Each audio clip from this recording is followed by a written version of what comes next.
probably the number one comment I get is, what textbooks do I use in my classes?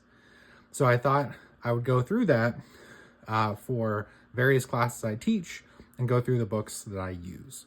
And so I wanted to start off this series with the textbook I use for our Materials Characterization course.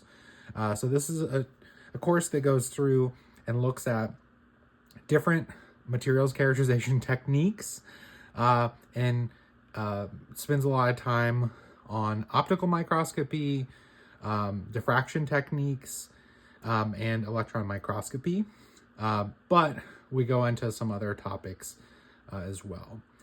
We teach this to our junior, senior undergrads, and also our grad students. And we get lots of different engineering disciplines. Sometimes we get chemistry and physics majors. And so there are a few books out there that cover this topic, but the one that I use is this one. And so this is aptly named Materials Characterization, Introduction to Microscopic and Spectroscopic Methods.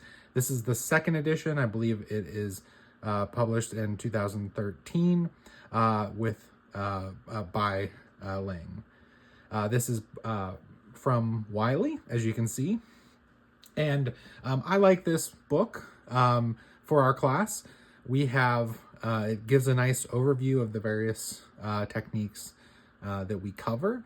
It's a relatively thin, not super thick, not super in detail in any one technique. Like any textbook, there's going to be some drawbacks. The biggest one with this, and I would say the biggest one for any characterization book, is that the techniques update constantly. And so by the time it's published, or a year or two after that, things are already probably more and more advanced. So that's going to be the problem with any book, and this is the same there. And so for classes like this, where you have ever-evolving techniques, more and more advanced technology, it's always good to supplement with information from equipment manufacturers, other sources, to kind of supplement that. So that would be what I would say about this. As far as contents, I can kind of just roughly go through what this has. And so if you go to the contents, you'll see the first chapter is light microscopy. This is where we like to start. We spend a couple weeks going through light microscopy, so this is a good portion. We also have diffraction methods, transmission electron microscopy, scanning electron microscopy, scanning probe, X-ray spectroscopy, electron spectroscopy, secondary ion mass spec, vibrational spectroscopy, thermal analysis, and those are just some of the chapters we have.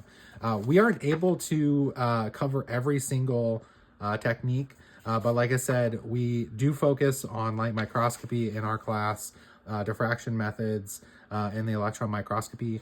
And then we have some shorter segments on X-ray spectroscopy, electron spectroscopy, and mass spec.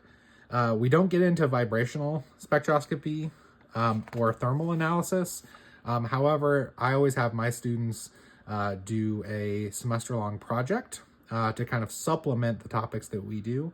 And so they pick different characterization techniques to do. And so sometimes they will use these other chapters.